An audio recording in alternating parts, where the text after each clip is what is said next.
Hi friends, ఎలా ఉన్నారు? అందరూ బాగున్నారు? నేనైతే బాగున్నా ఫ్రెండ్స్. ఇప్పుడు ఎగ్గుతో కర్రీ చపాతీలోకి ఎలా తయారు చేసుకోవాలో చూద్దాం. ఆనియన్స్ కోసేసుకున్నా ఫ్రెండ్స్. ఇలాగా మంచిగా పప్పు నూనె వేసుకొని ఆనియన్స్ కూడా వేసుకున్నాను, ఎందుకంటే చాలా ఇదిగా ఉంది కాబట్టి మంచిగా ఎగిపోయింది.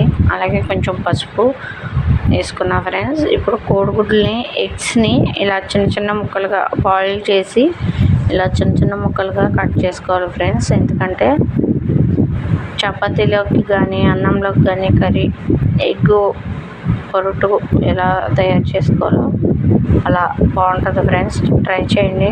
ఇప్పుడు రుచికి సరిపడినంత సాల్టు మీకు, అలాగే కొంచెం వేగినాక కొంచెం కారం కూడా వేసేసుకున్నాం ఫ్రెండ్స్. సింపుల్గా 10 నిమిషాల్లో ఎగ్ పొరుటు కర్రీ ఎలా తయారు చేసుకోవాలో చూపిస్తున్నాను ఫ్రెండ్స్. అందుకని ఈ వీడియో మీకు నచ్చినట్లయితే లైక్, షేర్, సబ్స్క్రైబ్ చేసుకోండి. కొత్తగా చూస్తున్న వాళ్ళైతే మా ఛానల్ని సబ్స్క్రైబ్ చేసుకోండి ఫ్రెండ్స్.